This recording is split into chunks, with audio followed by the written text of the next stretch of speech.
وہ قدیم ہستی جو بس وہی تھی اور کچھ نہیں، اس سے یہ کائنات، یہ حادث کائنات کیسے وجود میں ہے؟ یہ فلسفے کا مشکل ترین مسئلہ ہے۔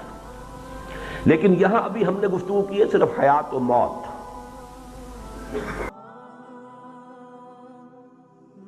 موتیں دو ہیں، ایک موت اس صرف روحانی ہماری وہ سلا دیے گئے، کولڈ سٹوریج میں تو کہا کرتا ہوں، پھر ان ارواح کو کولڈ سٹوریج میں رکھ دیا گیا۔ اب زمین پر جو عمل جاری تھا، اس زمین پر عمل جو ہے اس میں تخلیق کا عالم خلق جو ہے، اس میں جیسے جیسے پہلا تو یہ ہوا جو آدم کا حیولہ تیار ہوا، آدم کی روح پھونک دی گئی، یہاں سے بات چل رہی ہے۔ اب نسل آدم میں نطفن فی الاسلاب جو چلتے آ رہے ہیں مادی وجود، وہ جیسے ہی رحم مادر میں ایک وجود تیار ہوا، ثم انشأناہ خلقا آخر فتبارک اللہ احسن الخالقین وَلَقَدْ خَلَقْنَا الْإِنسَانَ مِنْ صُلَالَةٍ مِّن طِينٍ ثُمَّ جَعَلْنَاهُ نُطْفَةً فِي قَرَارٍ مَّكِينٍ ثُمَّ خَلَقْنَا النُّطْفَةَ عَلَقَةً فَخَلَقْنَا الْعَلَقَةَ مُضْغَةً فَخَلَقْنَا الْمُضْغَةَ عِظَامًا فَكَسَوْنَا الْعِظَامَ لَحْمًا ثُمَّ أَنشَأْنَاهُ خَلْقًا آخَرَ فَتَبَارَكَ اللَّهُ أَحْسَنُ الْخَالِقِينَ۔ یہ سارا نطفہ مضغہ یہ سب ہو گیا، ہڈیاں بن گئیں، گوشت چڑھ گیا، اب ایک اور تخلیق ہوئی ہے۔ وہ تخلیق کیا ہے؟ جو حدیث میں آیا کہ 40 دن جو ہے رحم مادر میں نطفے کی شکل میں ہوتا ہے انسان، 40 دن پھر وہ مضغہ ہوتا ہے، علقہ ہوتا ہے، پھر مضغہ ہوتا ہے، پھر اللہ تعالیٰ فرشتے کو بھیجتا ہے فَيَنْفَخُ فِيهِ الرُّوحُ، اس میں وہ روح پھونک دیتا ہے۔ لوگوں نے اسے جان سمجھ رکھا ہے، حالانکہ بے جان تو نطفہ بھی نہیں تھا۔ اب یہ حقیقت جو ہے تو آج مجھے معلوم ہے نا، ہمارے مفسرین کو نہیں معلوم تھی تو نہیں معلوم ہو سکتی تھی۔ ان میں سے کس نے دیکھا اس سپرمیٹوزوئن کو دوڑتے ہوئے مائکروسکوپ کے نیچے کہ انہیں پتا ہو کہ یہ تو جاندار شے تھی نطفہ، کوئی بے جان تھوڑا ہی تھا۔ اسی طرح وہ ایک سیل جو ماں کی طرف سے آ رہا ہے بیضا، وہ بے جان تھوڑا ہی ہے۔ Every cell is a living organism. تو دونوں نطفے زندہ تھے، مرد کا بھی عورت کا بھی، دونوں جمع ہوئے ہیں۔ نطفۃ امشاج نبتلیہ فجعلناہ سمیعا بصیرا، وہ نطفہ امشاج ہے، وہ بڑھ رہا ہے، اس کے جو ہے سیلز پر سیلز ڈیوائیڈ ہوتے چلے جا رہے ہیں، اب وہ ایک بال بن گئی ہے بہت بڑی سیلز کی۔ تو کیا یہ سب مردہ شے ہے؟ حیات تو تھی، لیکن یہ حیات حیوانی تھی ابھی صرف، اب جا کر روح شامل کی گئی، اب حیات جو ہے وہ در حقیقت حیات انسانی بنی، اس لیے کہ انسان تو اصل عبارت اس روح سے ہے۔ جب مرے گا وہ گئی، وہ روح بھی جائے گی اور اپنے ساتھ کچھ اور بھی لے جائے گی۔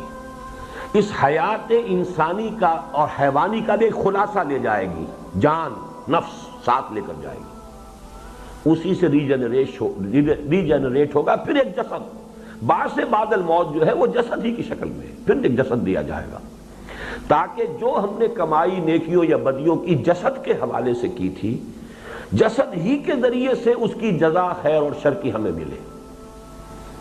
یہ ہے در حقیقت وہ جنت اور دوزخ کا۔ اسی لیے وہاں پر جنت کے اندر حوریں بھی ہیں، اور اس لیے وہاں پر جو بھی ساری نعمتیں دنیا کی ہیں وہ سب ملیں گی۔ میں ان کو لٹرل سینس میں لیتا ہوں، لیکن وہ سب نزل ہے، وہ ابتدائی ہے۔ اس کے بعد جو اصل ضیافت ہے وہ تو ہے ما لا عین رات ولا اذن سمعت وما خطر علی قلب بشر۔ اصل نعمتیں وہ ہیں، اور آخری شے جو ہے، آخر سوچئے انسان کے اندر جو ہے وہ جذبہ، یہ کھاتے رہیے پیتے رہیے تو کھانے پینے کی لذت ہی ختم ہو جائے گی آپ۔ یہ ساری چیزیں یہ تو آپ کی تسکین، تاکہ جن جن چیزوں سے آپ نے اپنے ہاتھ روکے رکھے دنیا کے اندر کہ یہ حرام ہے، وہ جو بھی آپ نے کیا ہے اس کی بھرپور تسکین آپ کو دے دی جائے۔ ایبسولوٹلی لاجیکل اور بالکل منطقی بات ہے، اس کی تسکین ہونی چاہیے، پوری تسکین، پوری سینشول گریٹیفیکیشن جو یہاں آپ نے اس لیے نہیں کی کہ اللہ کا حکم ہے، اس حلال اور حرام کی وجہ سے اپنے اوپر قدغنیں رکھی، وہاں پر اس کی پوری تسکین ہو جائے گی، فل سیٹسفیکشن۔ لیکن کیا اس سے وہ اصل انسان جو ہے، وہ اس کی جو اصل پیاس ہے وہ بجھ جائے گی؟ وہ تو روح کی پیاس ہے۔